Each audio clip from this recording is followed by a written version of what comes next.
bisa kita simpulkan bahwa anak yang lahir di muka bumi ini tidak kosong, tapi sudah fitrah. Dan fitrah itu tidak berubah. Fitrah itu adalah baik.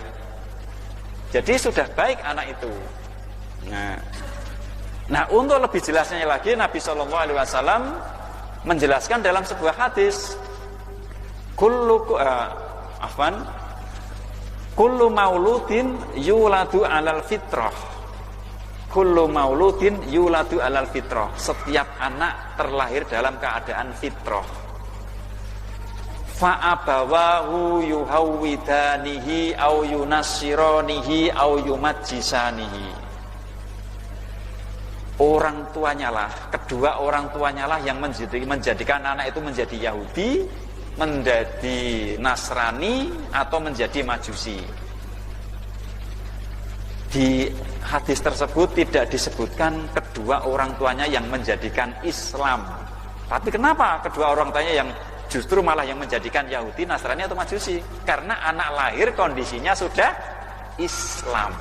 Nah, jadi semua anak yang lahir, kullu mauludin yuladu alal fitrah, semua anak yang lahir itu fitrah, baik dilahirkan oleh orang muslim maupun non muslim, semuanya lahir dalam keadaan Islam. Maka pada saat peperangan waktu Nabi SAW itu ada beberapa sahabat yang membunuh anak-anak orang musyrik, dilarang oleh Nabi SAW. Kemudian Nabi SAW bersabda tentang hadis tadi, bahwa setiap anak terlahir dalam keadaan fitrah, bahwa mereka walaupun anak-anaknya orang musyrik, mereka adalah kondisinya adalah fitrah. Jadi karena anak sudah kondisinya Islam, sudah kondisinya diinstal oleh Allah SWT tentang kebaikan-kebaikan, sudah kondisinya berisi karakter-karakter kebaikan, kira-kira mengubah menjadi jahat sama menjadikan baik mudah mana? Tentu saja mudah menjadikan baik. Karena apa? Kondisi anak sudah baik. Maka kalau kita menyengaja mendidik anak itu menjadi jahat, harus melakukan modifikasi yang luar biasa. Harus merubah dari yang aslinya. Aslinya sudah baik, kok ingin jadi jahat harus diubah. Tapi kalau ingin menjadikan baik, tinggal melanjutkan saja, tinggal menumbuhkan. Ini tentang fitrah.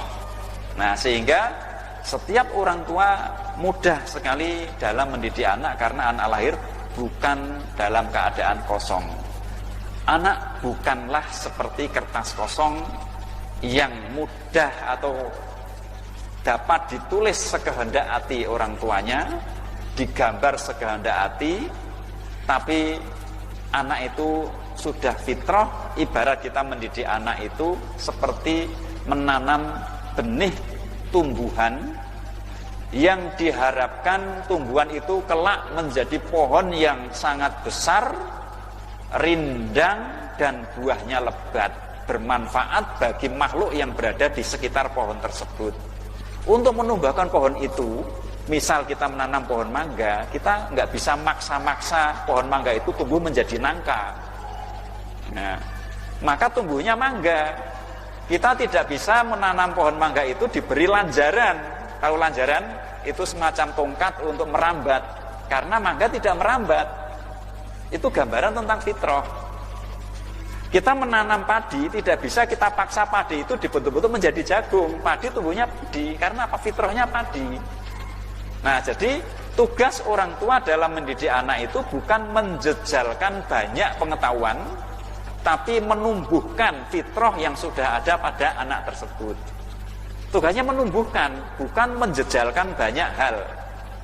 Ini karena apa? Anak sudah ada isinya.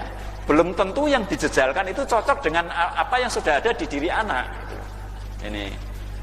Jadi itulah tentang tugas orang tua dalam mendidik, yaitu mendampingi, membersamai, menemani anak, bukan mendikte. Kebanyakan kita itu mendikte anak. Karena apa? Kita menganggap anak itu kertas yang kosong. Manuto bapakmu ki luwih ngerti. Nah, padahal anak itu sudah ada isinya. Yang insya Allah nanti kita bahas isinya apa saja itu. Panjang ceritanya nanti. Nah, itu jadi gambaran tentang tanggung jawab pendidikan tadi. Maka mudah sekali orang tua dalam mendidik anak, tugasnya hanya membersamai, menjaga fitrah itu biar tidak rusak.